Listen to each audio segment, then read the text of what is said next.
Hello, I'm Jonasz Rewiński and this is Military Mind. Armed conflicts, defense and security, land, sea and air. We've got you covered. The Russian army carried out strikes on Ukraine throughout the night on Sunday, using 450 air attack vehicles. According to reports from the Ukrainian Air Force, the main target of the airstrikes was the city of Kiev. According to preliminary data from local authorities, 1 person was killed and 7 were injured in the Ukrainian capital. In addition, the entrance to one of the metro stations was damaged. Ivano-Frankivsk also came under Russian attack, according to the city's mayor. He called the action the largest such strike since the full-scale invasion of Ukraine began back in 2022. The State of Emergency Service of Ukraine reported that 4 people were injured in the attack. Meanwhile, Ukrainian drones have been actively hitting Moscow in recent days. The Russian Defense Ministry reported that during the night, Russian air defense forces intercepted and destroyed 74 Ukrainian drones, 23 of which were over the territory of the Moscow region. The local aviation authority imposed restrictions on the operations of all 4 Moscow airports overnight. In the Rostov region, Ukrainian drones were reportedly shot down in several cities. Fallen debris caused several fires, including in a building at the railway station in the village of Kamienolomny. As a result, Russian railways warned that 26 passenger trains would suffer delays. Now, on the front line, any large vehicle operating near the front is now an obvious target, meaning Russian forces can no longer make the kind of rapid advances they did in 2022, with columns of armored vehicles, according to Ukrainian commander Oleksandr Dmitriev from the Donetsk region. As a result of that, Russia has been forced to adjust its tactics. Its army now typically attacks in small groups of 5 or 6, on foot or on motorbikes or quad bikes, in an attempt to expose Ukrainian positions by drawing their fire and then launching drone strikes at them. Despite these changes in warfare, Russian forces are maintaining their momentum, making steady advances in the east and north of Ukraine. In the Donetsk sector, accuracy and speed are the main advantages of Ukrainian FPV operators. This time they targeted Russian shelters in the villages of Novokhatske and Zelenyi Hai. Russian forces tried to wait out the active phase of hostilities in abandoned buildings and dug in pits. However, their efforts failed due to the methodical approach of Ukrainian drone operators, who identified and eliminated the hostiles one by one. Modern UAVs can often reach places that no bullet or shell ever could, meaning that troops on the front line need to adapt their tactics.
From the Luhansk region, in the area between Kreminna and Sviatovo, the Russian military released a video of another defeat.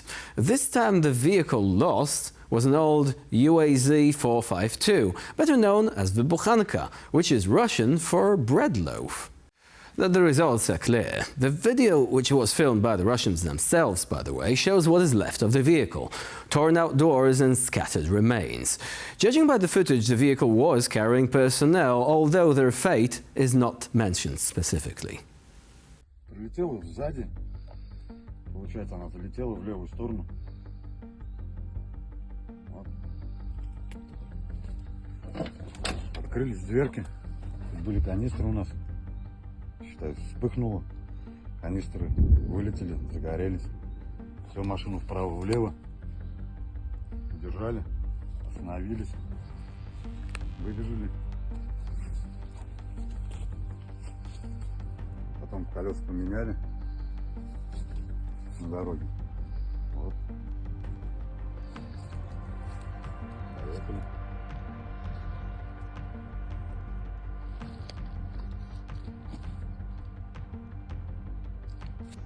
Такие вот последствия у нас.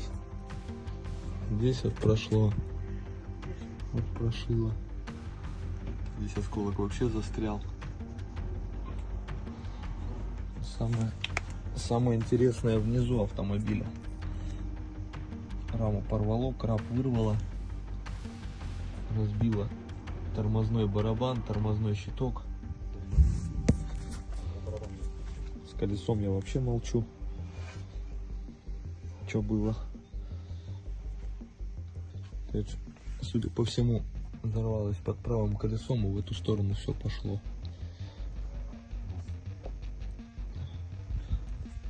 Кабину все повело, двери не закрываются. Now, in the Leman sector, Ukrainian defenders from the Vidar unit, together with their comrades from another unit called the Zgraya, continue to destroy Russian equipment with great efficiency. During the latest operation, using a combination of reconnaissance drones, high-precision artillery and FPV strike vehicles, Ukrainian forces destroyed 2 enemy armored combat vehicles at once. The operation was carefully planned. Vidar aerial reconnaissance detected the movement of 2 Russian armored personnel carriers trying to change position under the cover of a forest. But the quick transfer of coordinates and clear interaction between the units allowed the Ukrainians to accurately track down the targets.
And that's all for today. Please stay with us here on TVP World for more latest news, updates and commentary.